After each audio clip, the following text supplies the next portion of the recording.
I'm going to beat you into the living death.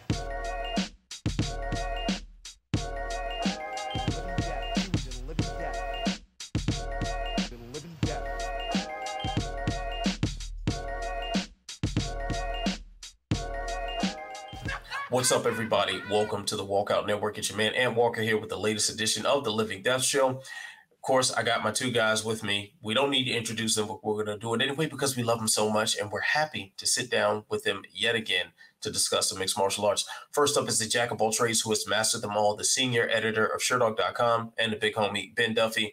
Ben, how you doing today? I am doing really well. It's kind of that weird in-between week where there's just, a few important fights left for the year. We're kind of putting the bow on the year in terms of, what we do at SureDog, just getting out the year-end awards and stuff. A lot of the staff is on vacation right now, and I'm just sort of, helming the ghost ship as it cruises through the ice-infested waters. All right. And of course, we got the man who anchors the panel every week with the stats, the facts, the figures, and the numbers. He is the associate editor of SureDog.com. Also, my good friend, Jay Petri. Jay, what's going on? Anchor is a good term to use when we're talking about ghost ships here. I am also on vacation. You can hear my voice. I apologize ahead of time. This stat of the week, boys, the stat of the week is 3. There have been 3 attempted vacations that I have tried to take this year that have been spoiled by illness. I was bedridden a few days ago. I probably shouldn't be doing this right now, but I can't not. We need this. So I'm happy to be here with you, boys. His name is now Jay Petri, as in the dish full of germs and bacteria. Thank you, 5th grade science teacher who couldn't say my name correctly. You just like had a flashback to childhood bullying and angry karate sparring sessions where you envisioned the bully and you just kicked him right in the chest. See, the best thing is that by 12 years old, I was 6 feet tall. So the bullying didn't last long. Yeah, it was like, hey, you. And that you're right. And the fact that I took karate and could handle myself, it was like the bullying died down very quickly. Yeah, just as long as you avoid that guy who's like 5'3" and has the cauliflower ear and built like Wolverine. That's the one grip. John Lineker went to All right, gentlemen. So this is definitely that in between stage here, because we're beyond just the fight world, just kind of being at a slow point, just life in general, like that weird period between Christmas and New Year's where it's like no one is really doing anything of significance. We're just kind of floating along here.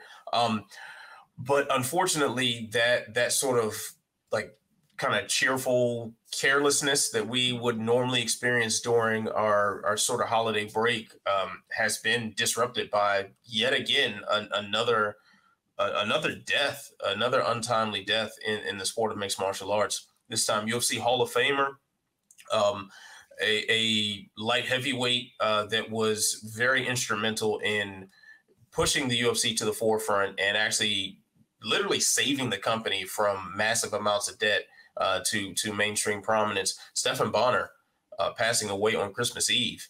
Had some health struggles. As far as I haven't seen any recent reports to show any particular cause of death. I just know the initial reports didn't really have a lot of information, and I believe a funeral was held already. So, fellas, I hate that we have to do this again, but it is necessary. Someone who definitely claims legendary status for his impact on the sport of mixed martial arts. What are some memories you may have of Stephan Bonnar? Leaving aside the more recent memories of Stephan Bonnar, which are not of the fond variety, I mean, no official cause of death was ever given that I saw, but anyone who's followed the sport in the last 5 or 10 years, their mind probably all went to the same place, as it might when a 45-year-old man dies. But thinking back to the actual fond memories, obviously the Tough One finale was a watershed moment for the sport. I won't reiterate the UFC's, accounts of that. We hear it all the time, but he was a lot of fun, even just in the actual Tough House. He it was a house full of interesting characters, some more savory than others. I mean, we had our original kind of unhinged drunken lunatic in that house in Chris Lieben, who's, hey, if you had to guess in 2022 which of the two would be alive, Stephan Bonnar or Chris Lieben, you know, he's an interesting redemption story. It had the original kind of like weirdo, the original tough house bully. Bonnar was just kind of an interesting, chill dude. You know, like I watched that season. I watched it obsessively. It was a great show, and you grew to like Stephan Bonnar. And as is the case with any well-made reality show, you got to feel as though you knew the guy a little bit, which is what made the downhill slide of the last 7 or 8 years just that much more sad. But no, there's tons of good memories. Memories of him accusing Diego Sanchez of eating the asparagus tops and putting the stalks back in the fridge. You know, like what could be better than that? So funny that I was going to touch on the asparagus. You're not my dad. Oh man, man, yeah. It's weird. It's weird to think about the fact that Tough was what 17, 18 years ago. 2004. And think about how clearly I remember it. Now maybe it's because I've seen it multiple times since then, because it's, you know, probably the best season to watch if you feel like watching Tough, unless you want to watch the heavyweights do something terrible, and then you can go to Tough 10. No, I'm kidding. Don't do that to yourself. When Tough 1 happened, I, as you guys, were already fans. We were already in. We were many years in for some of us.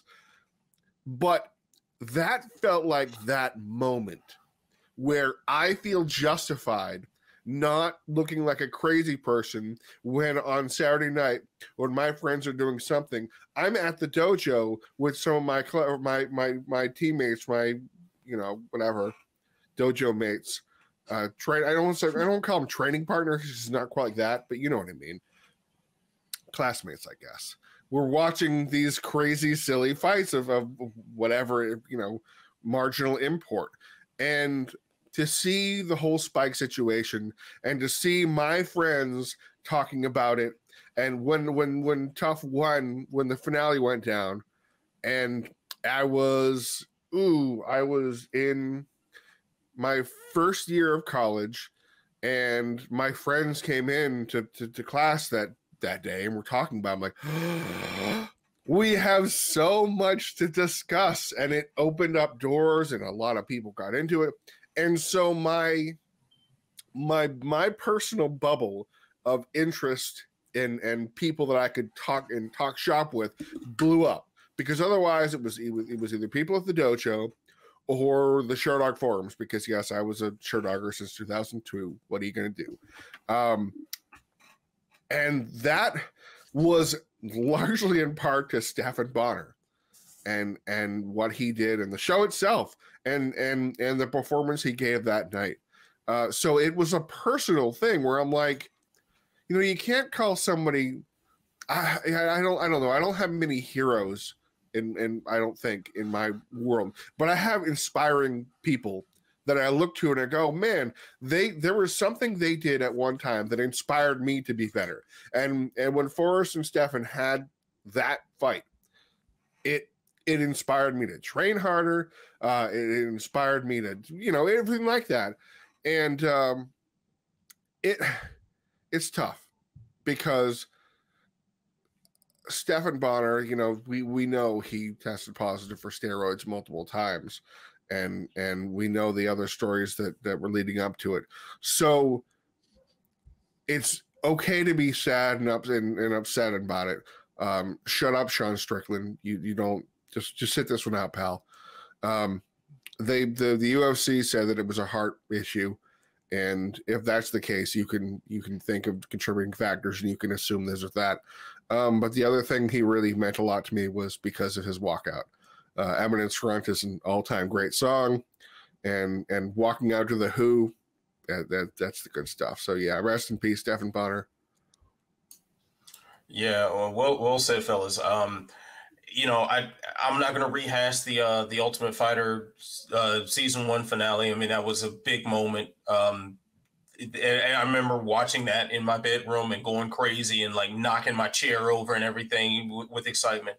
And just his personality mixing in the house, and how appropriate was that him and Forrest Griffin, being the standout, likable guys, ended up being the ones that made it to the final against one another. But beyond that, I have a personal story. Before I became a member of Mixed Martial Arts Media, I hadn't even started my first podcast at the time. Jesus Christ. Okay, well, I'll be right back. It was the only time I think I interacted with him. If I did interact with him as a member of media, it must have been maybe saw him in passing or something at a Bellator event, maybe. But I actually had a very long conversation with him. I worked at a hotel that happened to be across the street from the Dave & Buster's that Bellator would film commercials at. And every so often, this was the first time I didn't realize that Bellator was using this place until seeing Bonnar in the hotel. He's walking, I was about to get into a cab or something.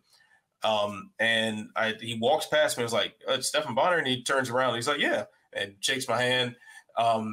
And we just talked. Like, this guy literally held his driver up for, like, he's supposed to be on his way to the airport. He held his driver up for almost an hour just to talk to me about just random stuff in the fights. Like he's like, we sit down at like one of the tables in the restaurant, and he's just telling me all these fight stories. He's telling me about how it felt fighting Anderson Silva, and how Silva pushed him slightly to make him bounce off the cage into the knee that ended the fight.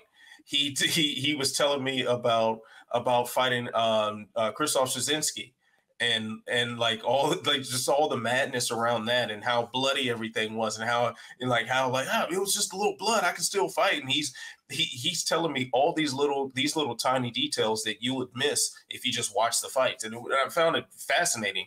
And then it was cool that he just took the time to just talk to me. And he was telling me about what he was doing. I think at the time he was day trading. And if I were a member of media, I would have been able to break this on Twitter or something at the time. But before I knew of anyone reporting anything about him going to Bellator, he was telling me about it. And he was telling me that he was fighting Tito. And, and we actually discussed what his game plan would be in the fight. Something like this is like a really long, in-depth conversation. And he was telling me about, he's cracking jokes on Tito and talking about the size of his head. And also, like, it was just, it was just a funny experience.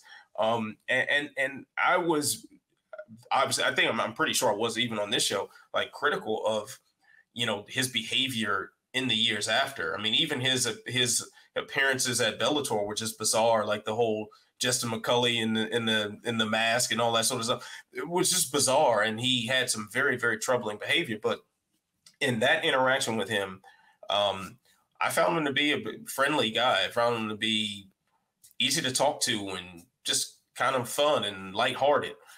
I can't speak to the experiences of others who are saying other things, and of a colleague a former colleague of ours, and someone I consider a very good friend. I'm not going to say their name, although I'm sure he would very openly talk about it if asked. But he's put a status on Facebook, and I don't know if his Facebook is private, so that's why I'm not really saying the name, but told me about some really horrible experiences he had dealing with Stephan Bonnar as a member of media.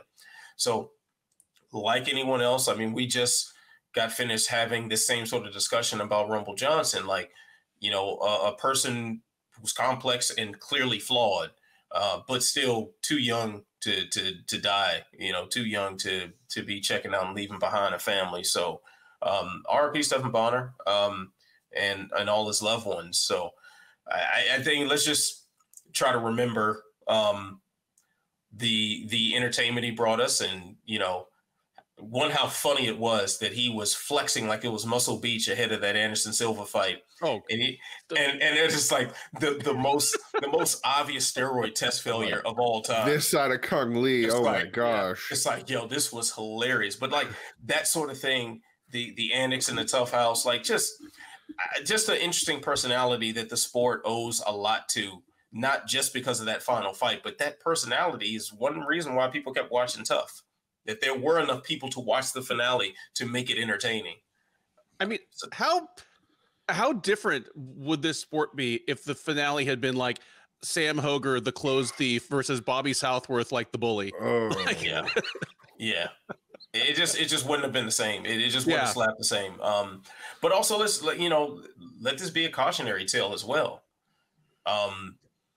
These people are complex people. We see bad news come out of fighters every day and terrible behavior and stuff. Like, pick your role models wisely.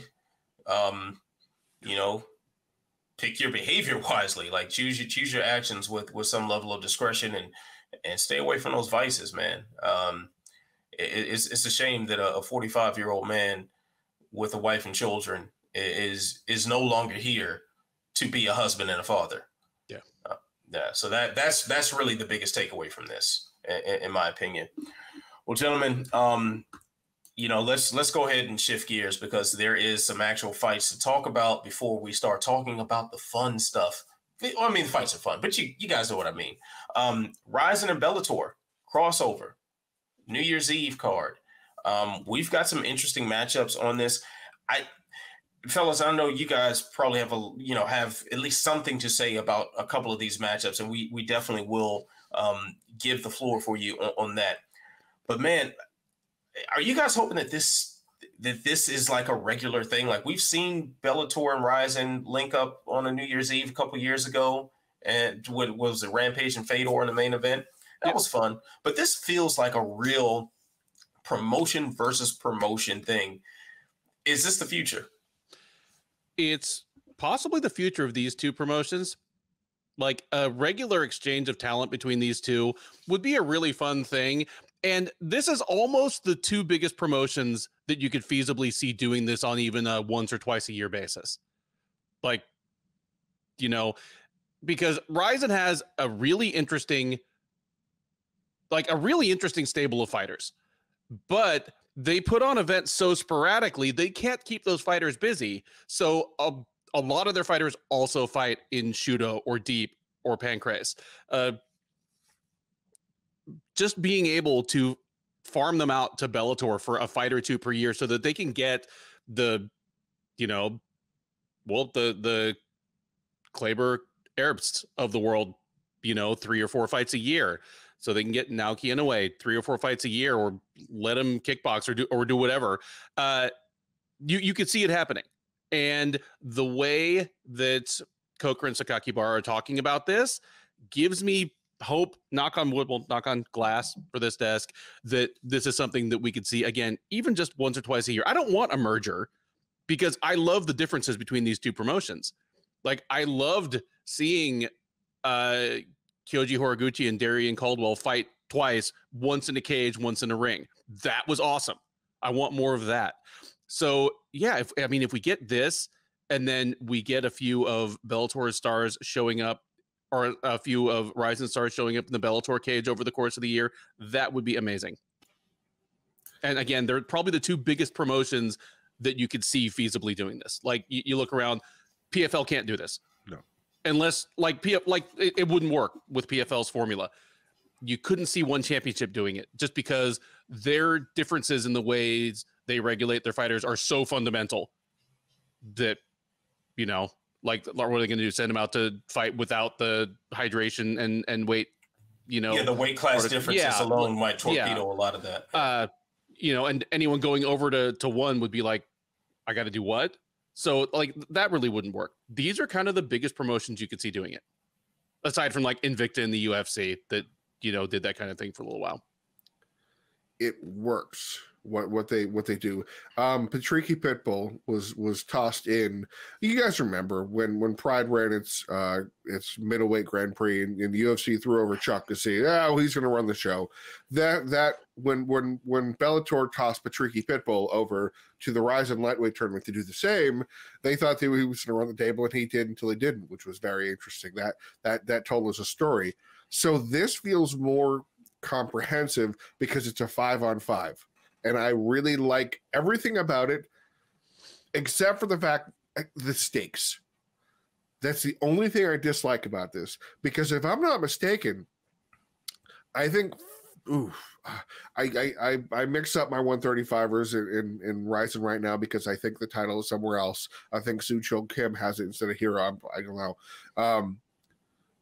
But I think the champions of Rizin are largely defending or are largely fighting foreign adversaries in non-title bouts. And that's the shame. Non-title fights.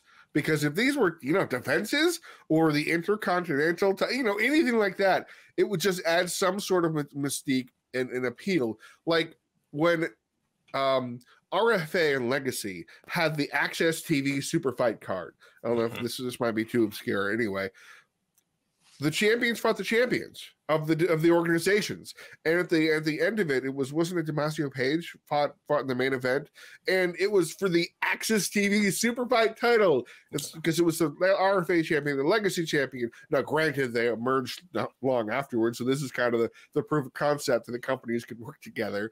But that's the only thing really missing, because this.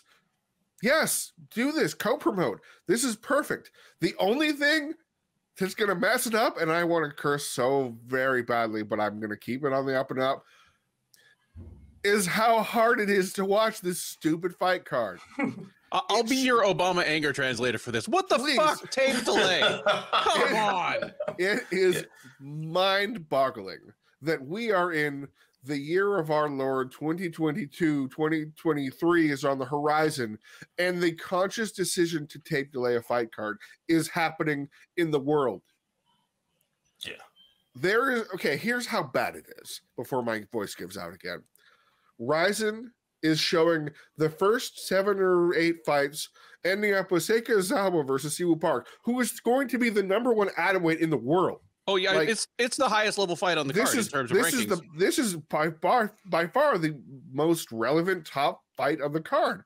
And then the next 5 fights are happening. They're still happening because it's all in Japan. It's all in the ring, but it's geo-blocked from being seen by the Western world. So even if you wanted to, they are intentionally hiding it from people to see it. Remember when we were talking about that crazy fighter, that's a UFC fighter, Petrosian, who intentionally hid his fight footage to hide a crappy win? It feels like a shade of that. Like, the fights are happening. Do I have to seriously go find a stream? Do I have to go to get a VP, to pay money for a VPN, to pretend to be in Japan, to then try and go through a Bima, who will then block me for using a VPN and steal my money? Or do I have to beg a Bellator, Rizin, or whomever, a PR person, to hope that there's some sort of a stream available to be seen? And even if that were the case, I would be one of like 20 people seeing that. That's not fair. Why don't we let that be it for everybody? So don't tape delay. There's nothing, you will not lose viewers. Here's the thing that I want, and maybe you guys can point me in the right direction. If they aired the fights on Fight TV or whatever, or even on Showtime, if they showed those fights on Showtime live, so it's at like 3:30 in the morning, or probably not, actually probably about 4:30 in the morning Eastern time is when they would probably be showing. We'll say 5 o'clock because of TV crap. Would having that be on Showtime take away from the viewers at 8 p.m. later that day? Nope.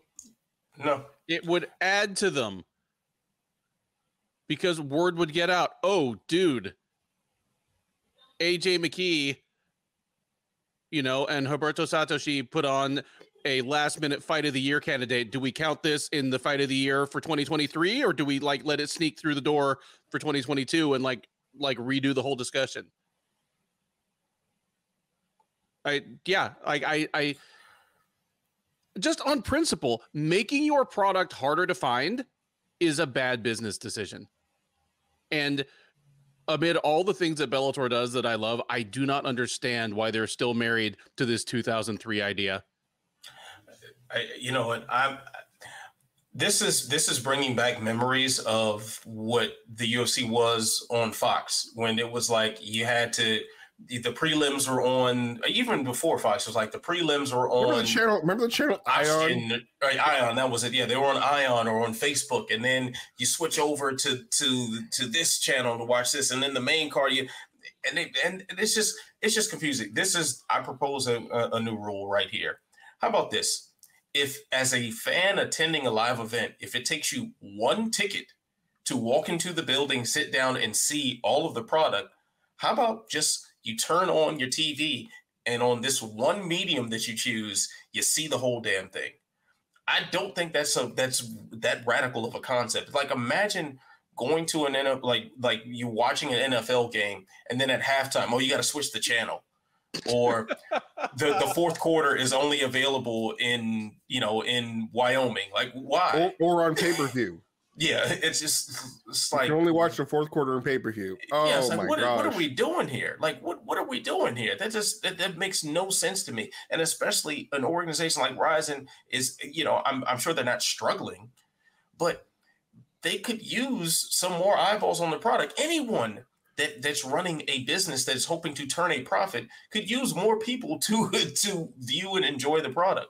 I don't understand why this is that difficult, especially when you're partnering up with a promotion that has a very dedicated broadcast partner in Showtime. It makes no sense to me. That is already running. Yeah, already running the show. Like, they're already running the show. Like, so are we gonna watch like Ghostbusters 2? If you got Showtime, you'd rather watch Ghostbusters 2, or you want to watch Rizin? Like, this really shouldn't be that difficult. Yet here we are. It's so weird. And I think, if I'm not mistaken, according to our pal Kaposa, Grabaka Hitman on Twitter, Canadians can watch one part, but they can't watch the other. So I think they can. I think if I'm not mistaken, that the Seikozawa card is geo-blocked, but the other one isn't, or something like that. Like, this is just stop. Stop making it so hard to watch the product. Rizin, Bellator, stop.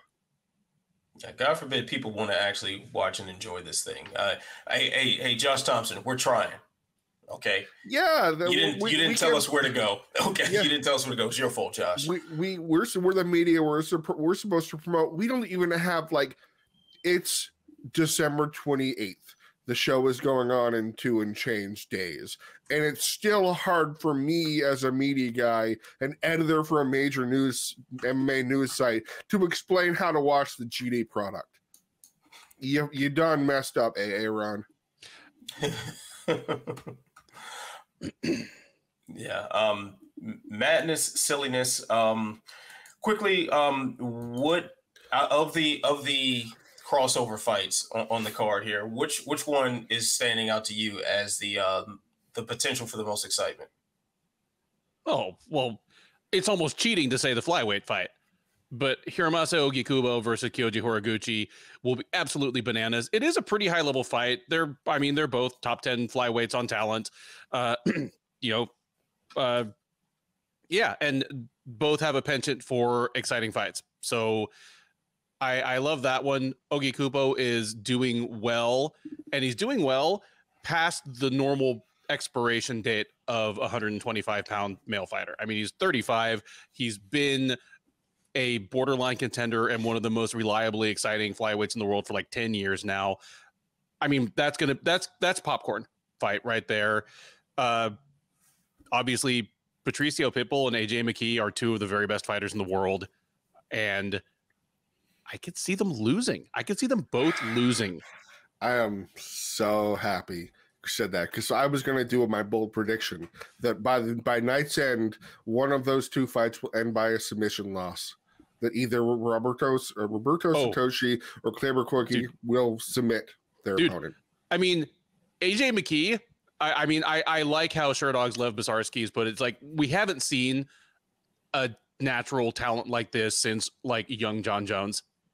Just someone for whom everything comes together so effortlessly. But if McKee goes out there to just kind of have fun and flex a little bit, he is going to go home with one of his feet on backwards. Yeah. That's an interesting thing about this matchup, because I think we have with AJ McKee, it's like he is, let me quickly take a look at like his record. Obviously, I mean, know his record, but where all of his fights have taken place, and the overwhelming majority have been in the Los Angeles area, where he is comfortable, where he's from. This is a huge departure from Los Angeles. Like, you're in Japan, you're in the hornet's nest as far as, a hometown crowd is going to be concerned here. Does that play a factor? I mean, he doesn't strike me as the type of guy who gets nervous under the big lights, but those big lights are somewhere else, and you've had this cross the world travel to get there. Does that play a factor? You also have the meeting of two absolute finishing machines. And I don't know. I think if McKee comes in there with his head screwed on properly, I think he should get the win. And I think it's going to be dominant one way or the other. It's going to be very clear very early on who's going to win, because I think the last time we thought that there was a potential grappling threat for McKee was Darian Caldwell, and that didn't go too well for Caldwell. Granted, but if he comes out there like he did in the second Pitbull fight, and he's just trying to land the spin kick, and he's just using up way too much energy and not being efficient with it, yeah, you might go sleep. You might find himself on the floor getting twisted into a pretzel. I mean, both those dudes flying triangle is not a weird concept to them. Yep. So, like, even or guard pulls. Like, McKee might get comfortable on the ground, and then I'm just saying, watch your neck. Yeah, that should be very interesting. I think from a strategic standpoint, that's going to be the most interesting fight. The Horiguchi fight almost feels like cheating to me in this scenario, because he's still kind of a Rizin fighter. Like, this is a guy who held the Rizin title like not that long ago, and yeah, so this is cheating that Horiguchi gets sent over. Andy has 2 wins over Hero already. Yeah, like that's cheating. But at the same time, Hero could win this. It's not quite the Pacheco Harrison situation. It's far cry from that, but it's not like Tito versus Chuck 3 either. Right. I'm saying, yeah. I'm trying to say, don't rule out a Hero. Yeah, All right, gentlemen. Well, so tune into whatever, however you can to watch that whole event. Beyond just why couldn't they make John Dodson hard to watch? Dude, I'm telling you guys, this John Dodson in Japan, he's gonna pull the trigger. Although in his BK fight, he blew the doors off Ryan Benoit. Now, Ryan Benoit, former UFC fighter, he knocked that dude out. I think he knocked him out 2 or 3 times. It was Dodson doing what Dodson does. So I'm just saying, Hideo Toguro, he's 45, and he's been knocked out a baker's dozen times. I'm saying that John Dodson's catching the body, and I'm sorry, Hideo Toguro. I know you're Mr. Rizin. Hideo Toguro, he was like 32, and then he watched 2 John Dodson fights, and when he woke up, he was 45. Yeah, he aged during tape study. I mean, not to sidetrack it, but John Dodson is the most frustrating fighter to watch in MMA history, isn't he? For real, man. I just want Johnson. All I'm asking for is for Jordan Breen to live tweet this, because I used to always look for, and then when I was co-hosting his show, I would always look forward to whatever John Dodson rants he would have the next time we go on air. And he would just, I mentioned the name John Dodson, I'd just sit back and sip a Coke or something and just let him fly at it for 15 minutes. Like, I want to see the Twitter rant that he goes on if this turns into some boring match and they're just looking at each other the whole time.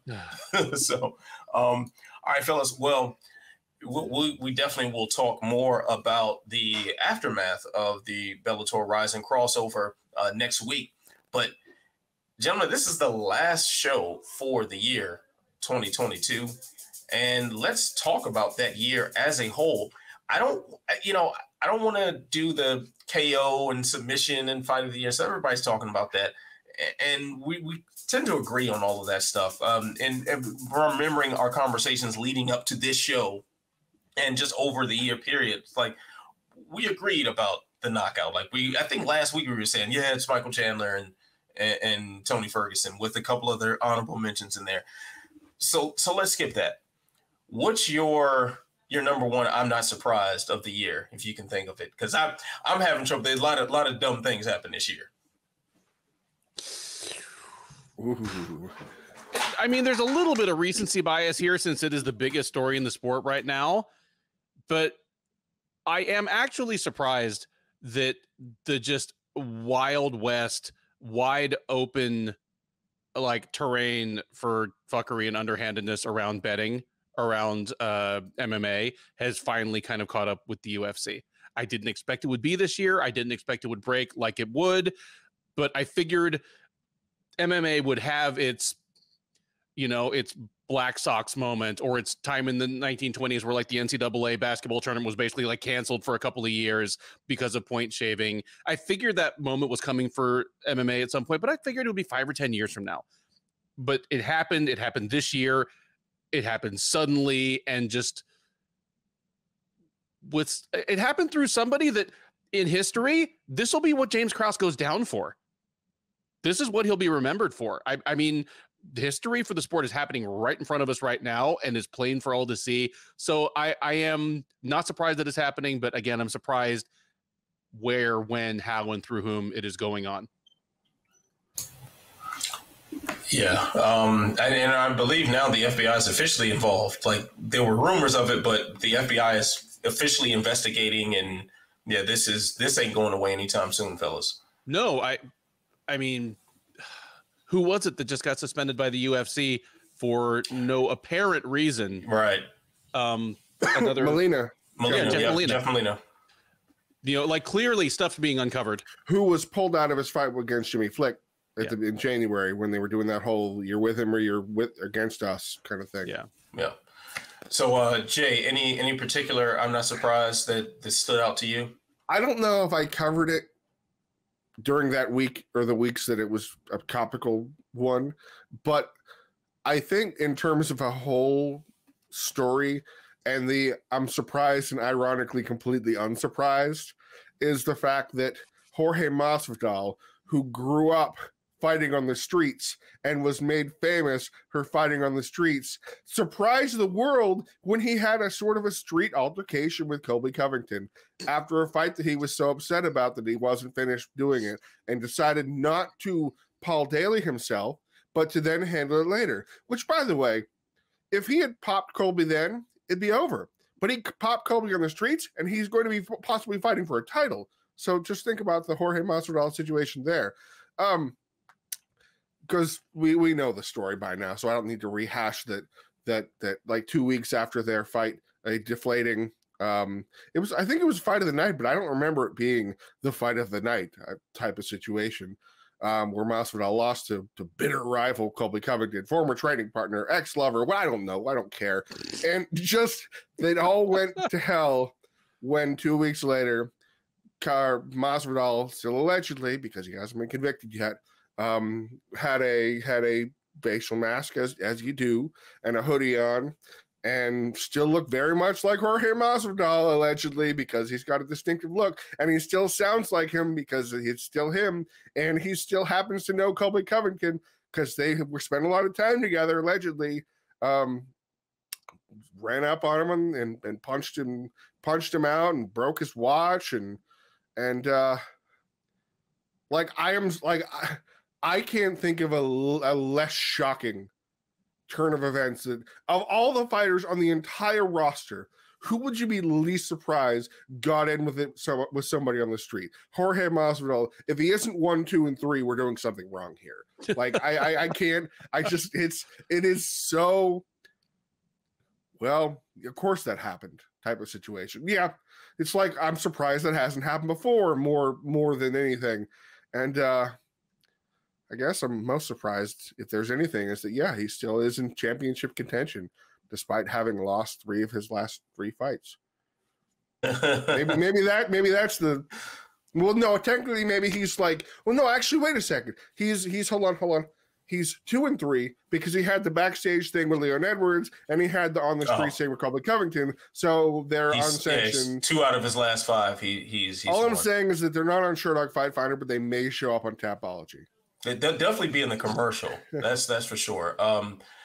Man, I honestly, I probably should have, when I was like doing the outline this week, I probably should have set aside some I'm not surprised moments, but I really don't even know where to start. Like, we're still seeing like the social media fallout of the Jake Shields and Mike Jackson thing, which, you know, Jake Shields being a dummy is no shock at all. Like, that's seems to be on brand. I'm also the price increase that's coming up for UFC pay-per-views. Yeah. Not surprised at all. Like, if you've been following this trend at all since I think 2018, 2019, you knew every year. Yeah, it every year keeps going up. Like, I mean, we'll be talking about $112 pay-per-views before long here at this rate. So, yeah, I think just this sport has provided a lot of stupid things, but I'm actually very surprised on multiple levels about one story, although more so the police reporting of it is more surprising. And this actually just happened like last night, so it's very fresh in my mind. Gervonta Davis, Tank. Oh God. You know, perhaps Maryland's own. Yeah. Yeah, I'm happy to claim him. The Floyd Money Mayweather protege and champion boxer, easily one of the best pound for pound in the world right now, arrested on another domestic violence charge. Shit. Not surprised at all by that. He is, seems to be a terrible human being and has continued to be so. Like, is he trying to fill out a punch card for it? Oh boy, I didn't mean that pun. But he did not punch the young lady. I believe the mother of his child. He did not punch her. According to police, he hit her with a closed hand slap. So, once you do an exercise, everyone, hold your hand up. Yeah. Now, this is a slapping surface right here. If you are a power slap aficionado, you know what this is all about. This is a weapon here.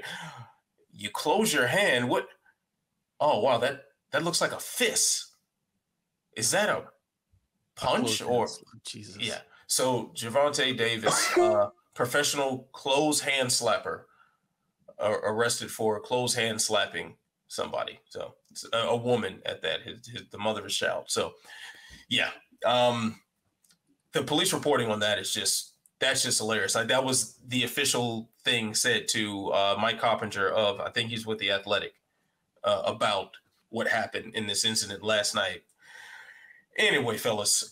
So hey, hold on. Yeah, what's up? He's fighting in 10 days. My question to you, is he fighting in 10 days? Absolutely, he's fighting in 10 days. That's not going to the police reporting about that lets me know that, this is still happening. That's a PR spin. And that's why I'm not surprised about the story, Mr. Falcon. Yeah. Keep in mind too, his mentor, Floyd Mayweather, had a domestic violence charge against him that he was convicted on. This man was convicted of domestic violence and was allowed to serve his time after his fight with, I believe was it Cotto that he fought? I think it was Miguel Cotto that he fought. He was allowed to take the fight, do his training and take that fight, and then afterward, he was to report to jail. So that's the sort of time that we're on. I think that's exactly what's going to happen this time. This is not going to stop that fight. I think the fight's in 10 days. It's not stopping all. He's probably going to fight Ryan Garcia before he sees any sort of legal repercussions of this. What happened to the hit and run? I mean, he was indicted. Like, that was a real deal. Oh, I totally forgot about that. Yeah. Like, I know it went to trial, or it was supposed to go to trial this year, but isn't that weird? Yeah, man. Like, that was jail time. Totally forgot about that. Real jail time. That's a serious felony. And I don't and again, probably still fighting in 10 days. Yeah, this is not going to stop him at all in this fight. And Yeah, so this is something that I'm sure is going to be sticking around for 2023. So, gentlemen, I mean, we already discussed, some of the biggest, well, one of the biggest or the biggest story is the betting scandal. Got another one for you that is the biggest story on the horizon. I'd say more of a 2023 prediction. The Ali Act is potentially back in our lives here. The former Congressman Mark Wayne Mullen. Oh man, Mark Wayne Mullen. He's now a senator. He's got a lot more power, and he is reintroducing the Ali Act for the next year's legislation. Fellas, is this going to be a huge game changer? Do you think this passes this time? If it passes, it'll be a huge game changer in favor of the fighters in almost every case. Like a large cadre of fighters and ex-fighters who, have been trying to get better pay and better treatment for fighters. The ones that don't favor unionization, which, I mean, frankly, I think that's always going to be unrealistic to get a bunch of, fighters who see each other as opponents in a zero-sum game to organize. It's passing the Ali Act. That's what, the John Fitches of the world have always pushed for, because the rest of it like smacks too much of socialism for him. But just the transparency about purses alone would be a massive game changer. I think, like, the UFC is going to fight this as hard as it possibly can. Every promotion is going to fight this as hard as it possibly can. It'll be the last time Dana White and Scott Coker agree about anything. But yeah, it'll be an interesting battleground this year to come. I'm curious as to how hard and how obvious the lobby is, because Dana, the UFC has a very strong lobby to push that, and how Dana is going to do that as he juggles his new absolute titanic industrial game changer that is the Power Slap League. Like, he's gonna be spinning too many plates, and I'm looking forward to seeing how that's going to play out. But I think the bigger story is really going to be the continuation of what Ben Duffy had touched on for his "I'm not surprised-ist Mr. Falcons-ist" moment, because I maybe it's because I see the tea leaves or all of the other expressions that you want to describe how this is going to play out. I think this betting situation, the word scandal was kind of touched on. The word scandal is going to be nice. I just, there's something in the wind, and there's something, all the things we've been hearing, some of the things that I've been hearing that I cannot say on this microphone. I don't even know how to tell you guys. No, and you guys probably have stuff you couldn't tell other people too. If against all probability, this ended up to be just James Krause and just Glory MMA and Fitness, that would be a scandal. Yes. Yeah. I mean, I'm not the gloom and doomsayer this is going to end the UFC. No, it's not. It's not going to do it. It's going to change. It's going to change the UFC. But what I'm so interested to see is, like, guys, remember, sports betting, especially online sports betting and single team betting, like what we have now, some of it was legalized this year. Mm-hmm. So states were extremely skittish to get involved out of concern of this crap. So there is no way that even if there are no additional facets that come up, this is not going to bode well for regulators and gambling organizations and all of the above. So yeah, this is a 5-alarm fire. Get your umbrellas and your fire hats. See, I agree. It's definitely a 5-alarm fire. Like, there are big changes on the horizon if things play out the way they could. But I still think this is something that, with the right amount of manipulation, little PR in there, can be isolated. Can be, because we have the sacrificial lamb already in James Krause. He's already served up on the altar.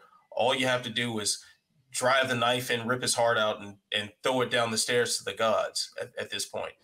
Like, that's really all that's left to do. If they can compartmentalize a lot of other things that are clearly going on here behind the scenes.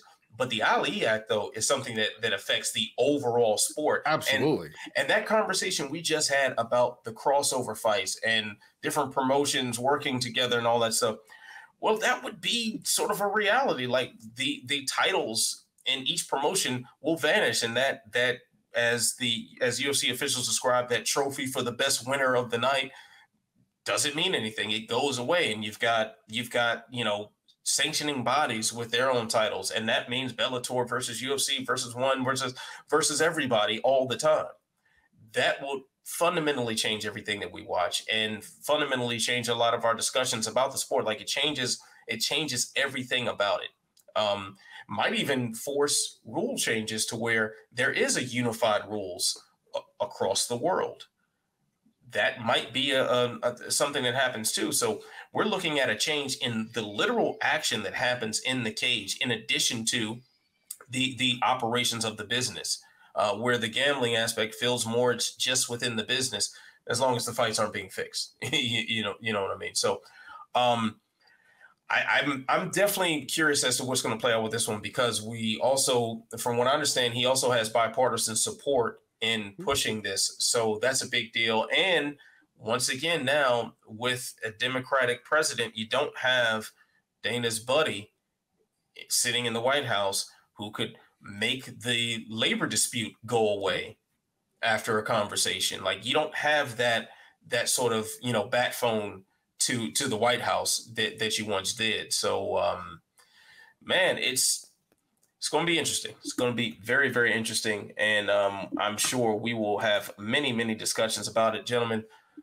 what caused you to eat the most crow this year? I had a lot of upsets.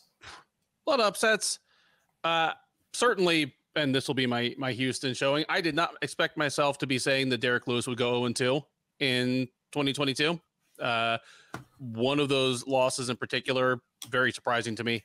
I figured Tai Tuivasa was just made to order for Derek Lewis to bounce back and look great against. Instead, he became Tuivasa's stepping stone to the top 5 and briefly to the title picture. I ate a lot of crow about that one. And I want you to take this one while I'm still chewing on my last. Okay. I'm between 2 right now. All right. Because I had a lot of seasoning salts this year. All right. I'll go with Alex Pereira, and not the Israel Adesanya fight.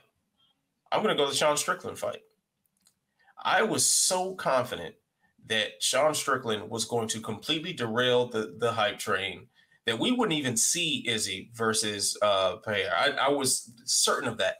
I was so confident, in fact, that, I'm scrolling down Facebook, and on MMA Fighting's page, they posted something about the buildup between that fight, and Pereira was looking ahead to fighting Adesanya. And I just very flippantly commented, like, all this won't matter when Strickland dominates him. And, 2 days later, the exact opposite happens. I start getting all these notifications on Facebook, like, people like, oh, that didn't age well. This didn't age well. And then when he beat Izzy, then it all started again. And that comment kept coming back up in my notification. So that would be my biggest helping of crow. I still think that fight is going to be different if they were to rematch and Strickland were to fight like he had some damn sense. Still think that'd be different. So, Jay, was that enough time? Oh, yes. All right. What you got? In late 2022, in late 2020, this is a build-up. I'll get here. At UFC 256, I prognosticated that Tony Ferguson would knock out Charles Oliveira. Wrong. UFC 262 in 2021, I prognosticated that Michael Chandler would knock out Charles Oliveira in the first round. Wrong. UFC 269 2021, so we're getting here. I suggested that Dustin Poirier would knock out Charles Oliveira in the first round. Wrong. In 2022, here we are, UFC 274. I expected that Justin Gaethje would knock the ever-loving everything out of Charles Oliveira in the first round. Wrong.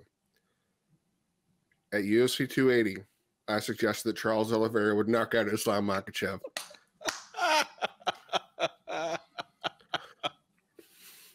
It's like you just keep coming back to that restaurant because that crow tastes so good.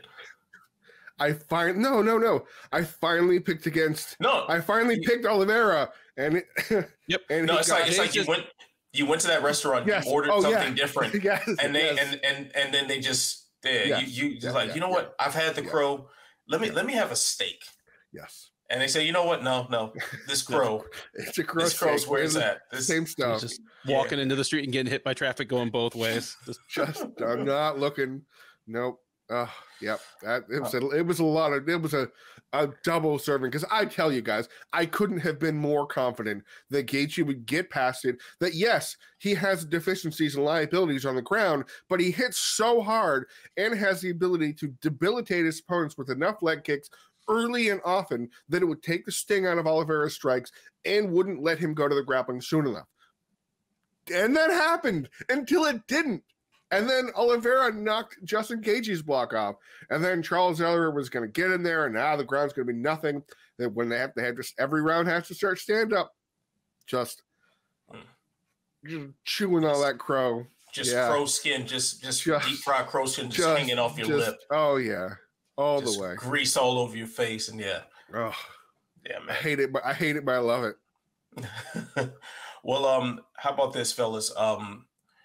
Best matchup that was lost over the year. I'm gonna go first on this one, and it's not because the matchup itself was particularly good. I think it was a horrible matchup, but the results ended up being pure comedy to watch it unfold. It turned into a whole spectacle, and we end up getting some entertaining fights as a result. The best lost matchup, in my opinion, Nate Diaz and Khamzat Chimaev. Horrible fight that should have never been put together, but the way it fell apart was epic. The reporting on it was fun. And then we actually got a pretty decent fight that should have happened already with Diaz and Ferguson. So, fellas, what's your best lost matchup? I mean, that definitely was like tops right there. It was kind of the wildest fight week since the Conor McGregor dolly throwing incident back in 2018. But I mean, not as high profile, but I was bummed out that we lost the chance to see Manon Fior and Caitlin Chookagian in Paris. I thought that might simultaneously get Chookagian out of the immediate title picture for a while, please, much as I love her, and give Fior a legitimate star-making moment, in front of an adoring crowd and mint her as the next challenger to Valentina Shevchenko. We didn't get it, and that's a bummer. Yes, I agree, little baby. I think of one fight, and I think of it this way. I have like 7 different ways to approach it, so I'm going to try and not. Let's think. Back in I'm going to say August. Aspen Ladd versus Sarah McMahon was supposed to happen. Got scratched. COVID. Rescheduled for September. Ladd screwed up. Missed weight. That was canceled. They rescheduled it for an event not long ago. I'm sorry, I can't remember which one. Recently, Ladd and McMahon was canceled because Ladd missed weight again. And so here's why this was the best lost matchup. Not only that it was canceled 3 times this year, because it resulted in both fighters leaving the promotion. And I'm not taking pride of going, yay, they're gone. No, because they're both great fighters. But it was the most dramatic cancellation because it directly led to 2 top 15 fighters leaving the UFC to other places. Aspen Ladd moved up to 145 to fight Julia Budd in PFL, and Sarah McMahon is now signed with Bellator, because I'm not surprised, Mr. Falcons, that Scott Coker says we're not taking UFC leftovers and signs a 42-year-old. So yes, I'm not surprised, Mr. Falcons. That's right. I had to get that in. You're welcome. I love you too. The sport that just keeps on giving. All right. Okay. So, oh man. And the other categories I've written down, that's those too typical. What's a trend that you want to leave in 2022? I got 2 of them. One that could actually be changed by somebody making a decision, the other that maybe not. First one, I mean, if not for all this gambling stuff that exploded within the last couple of months, the biggest story of 2022 would have been the unprecedented number of high-profile fights ending in freakish injury. I mean, going back to Alexander Rakic, Brian Ortega, Tom Aspinall, Calvin Kattar, then in co-main, TJ Dillashaw. I mean, in some cases, these were like out of the blue injuries that did not seem even to be connected to the action in the cage. They defused high profile fights over and over again. I would love to see that stop. Obviously, that's just a matter of the odds. It's not going to change on its own. Something that I would love to see change and could be changed is the UFC signing every single winner from the Contender Series and some of the losers. I mean, signing losers from Dana White's Contender Series just runs directly contrary to what the show is supposed to be about. And worse yet, it provides just a little backdoor for the UFC to sign fighters to deals at lower than their own going rate that is already insultingly low. You know, they get these fighters for 4 fights at 10 and 10. Yes. To the point that like the fighters themselves are like, I just want to fight out this Contender Series deal. They're dying for the opportunity to get to 12 and 12, which is just a miserable thought when the other thing that's coming off that podium is that the UFC is having its most like profitable years ever. Hurts, don't it? Yep. Yeah. Jay, what you got? There's a trend that has happened for many years, but I felt like this year it kind of shone into focus a little harder. There was a slew of long-standing, a lot of former champions, or you almost want to call them legends, but not quite. But a long list of fighters that finally decided, I've lost enough times, I'm done. And for many of them, it was several fights too long. That you go, you could have cut this short. Like Frankie Edgar, did he really have to go out there against Gutierrez? Did Donald Cerrone really have to go out there for all the people that he went out there? Alex Morono and what was the last one? Yeah, that's the troubling part. Is even I'm not sure exactly who he fought last before it was all over. Nina Nunes probably could have, said I'm going to Luke Rockhold, Jessica. All these fighters were tired off long losing streaks or unwinning streaks, or had really fallen onto hard times and realized too late. It was too late. The damage was not just done. More of it was inflicted. Did Luke Rockhold really need to go through that Paulo Costa fight? Like, that's the kind of fight that takes years off your life. Did we really need to go through that fight? No. And yet, I think it was a pay-per-view fight. Didn't we have to pay? That was a main card. We had to pay human money dollars to watch that thing happen. Like, I love fighters, and trust me, I'm not a professional fighter, so I don't understand the drive. So all the pro fighters can kill me in the comments. I'm sure you're watching this show. Anyway, enough is enough. And then 2 more. No. The paycheck isn't that good for what you're losing on the other side of it. Yeah. Let's see here. How about fighters stop self-snitching? Let's stop that. 2 of the things that we mentioned already on the show is like, okay, you guys are making very good open and shut criminal cases against yourselves by your social media behavior. So, knock that off. Or I thought you were meaning like in the cage. Yeah, I had staph. Yeah, I had my shoulder that was gone. Hey, you know what? James Krause is the open weight champ of snitching on yourself this year. I mean, he blew up his own spot in an unnecessary and unprecedented way. But Dillashaw's like pathological inability to admit that anybody beat him at anything. Just why? Yeah. Yeah, I didn't even think about that as far as self-snitching, but that perfect. Hey, let's stop the trend of fighters coming in there with their arm hanging off and held up by duct tape and people paying top dollar to see this happen. No. But you're thinking of Jake Shields in between getting his doctorate at University of YouTube Medical School, like snitching on himself about in multiple interviews. Yeah. In multiple interviews, in addition to actually posting the assault. You know, in addition to Jorge Masvidal, like fresh off of knocking out. Oh yeah, he had that video. Yeah, standing in his living room talking about the fight on Twitter. Like, yo, what are y'all doing? Stop snitching on yourselves. Like, I got enough of that in rap.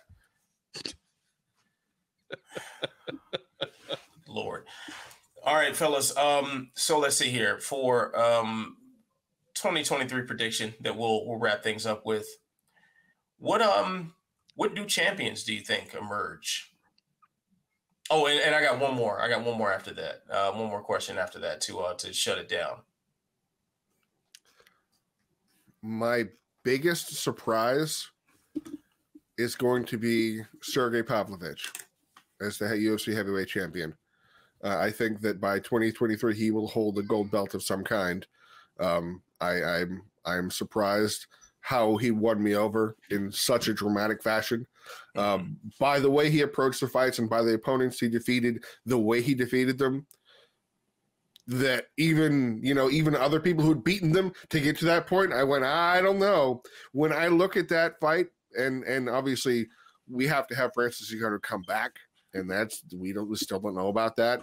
I think I'd favor Pavlovich over Ngannou based on their striking styles, by the way they throw punches. And I think that's crazy. I think that you might disagree, and I'd be happy to. So if I had to have one just for now, and then we can come back to me if we want more, I think that.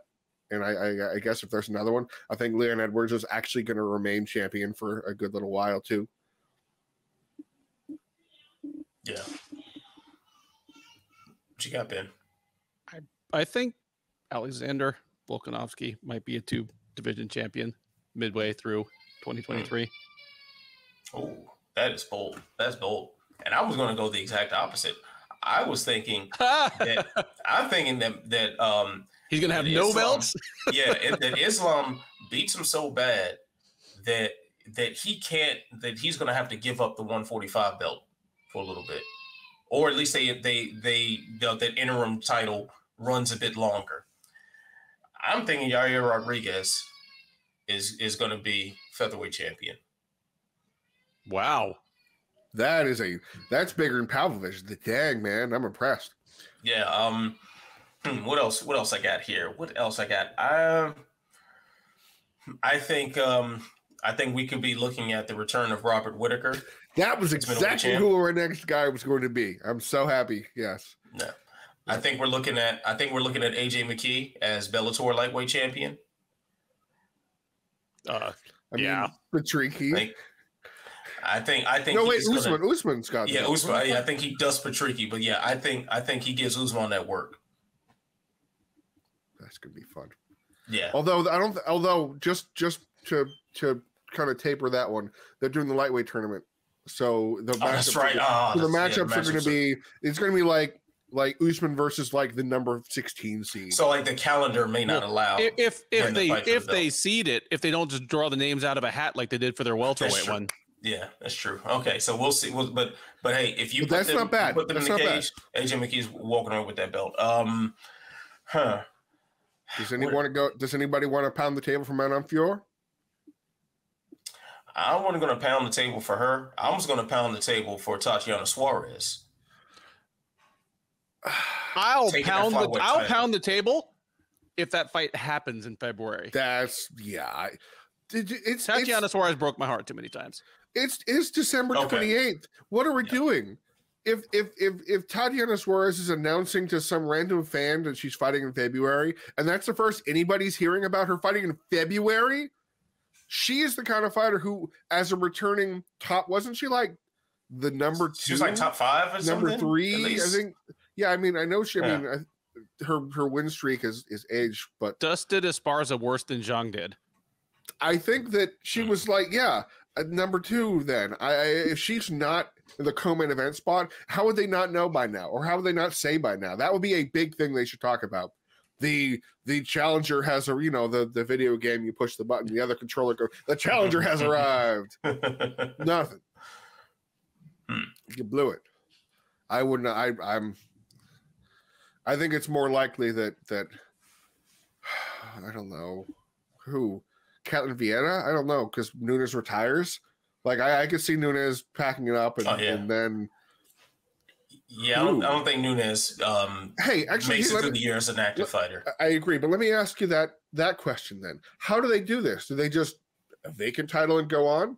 Do they have like a de facto tournament, like the winners fight like they don't actually officially have it, but like, you know, like when they had Machida and Vera and Shogun and that whole Holly thing. Holm's going to fight for the belt. That's what Holly Holm is going to. They're gonna find a way to throw Holly Holm in the She's title. Fighting. She's fighting. She just got her fight announced. Yana Kunitskaya. Who was back from pregnancy. Yeah, they're gonna set Holly Holm up for another title shot if Nunes retires. So you're right. You're right. What am I thinking? Of course. Where's another? I don't really have any other bold. I mean, I think Aljo keeps the belt through next year. Yeah, what do you think? Sean O'Malley's going to take it? Dude, that kid's going to get turned into a pretzel. Yeah, I remember what Aljo did to Corey Sandhagen? Yeah, who was a functional grappler. He tears through O'Malley like there's no tomorrow. Really, one thing I could see a rift between him and Merab, as Merab is right at title contention. I think if I remember correctly, Aljo very recently said that he'll go up to featherweight. Oh, he's going to go up to featherweight. Yeah. Okay. If Merab is in line for title shot, he'll go up to 145. Yeah. And that was after Merab just basically said, "I will never fight this guy." Yes. Like this team saved my life. Yes. Yeah. Okay. And I you love to see it. Sometimes. Yeah. Sometimes. So Aljo at 145. I don't hate, dude. Him versus Volkanovski would be a lot of fun for as long as it lasted. I think Volk wins that fight. But if we're moving in the direction of Volk not being the champion, going into my earlier prediction, Aljo versus Brian Ortega just screams. That sounds. I mean, Ortega's out for a while, but I just see. Yeah. But Aljo versus Rodriguez sounds like a great time to me, and one of those where we honestly have no idea who's going to win, but someone's going to get dominated. Yeah, it'd be something spectacular. Yes. Yeah, like it's going to be submission of the year. It's going to be knockout of the year. That's it. Those are the only two directions you're going to go in if you put those two together.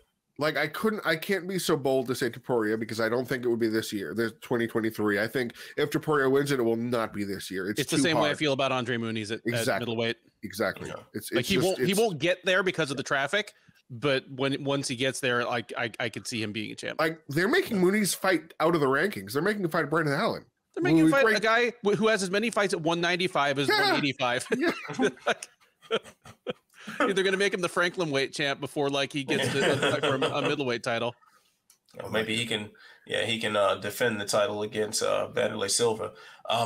So gentlemen, how about this to wrap things up?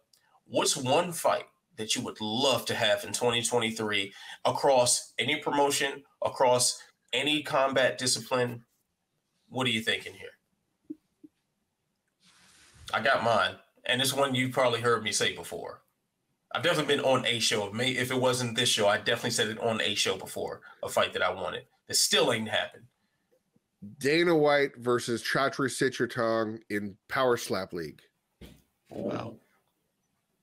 We went all the way wild. I love it. I broke the rails here. Dana would fail the hydration protocol. Show up with like face all brick red. Yeah. Yeah. It'd be like his urine sample will be howler head. Yeah.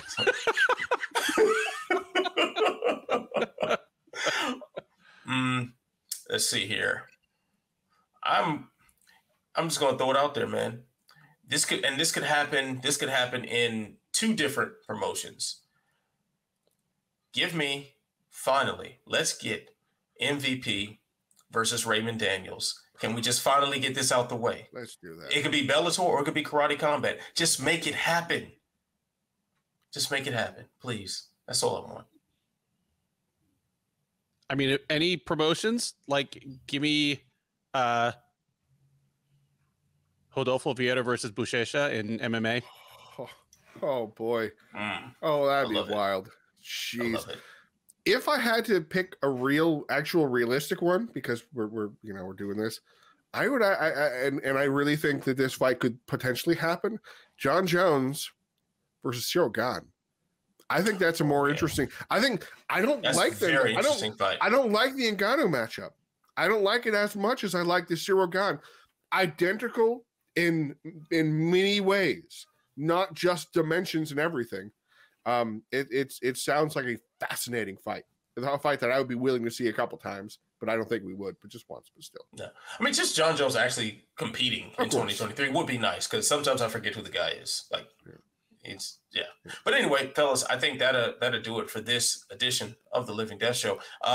Next week, we'll I guess if you guys want, we'll talk some more 2022 and go into further 2023 predictions, in addition to putting a bow on Bellator and Rizin's New Year's Eve card. Assuming we've been able to watch it by then. I know, right? Yeah. Well, hopefully that tape delay won't be too delayed. Jay and Ben, you can catch their work on Sherdog.com. They're the guys commanding the ship this week, as I guess the top boss is on vacation right now. So while he's sipping Mai Tais, Ben is out there getting his work done. Check them out on Sherdog. Check out the Twitter as well. Remember to like, subscribe, share, tell a friend to tell a friend, tell that friend to tell 10 more friends. Find some of my work at MMA On Point. And of course, stay beautiful, stay positive, stay sexy into the new year. Yeah. Let's make 2023 beautiful. Peace.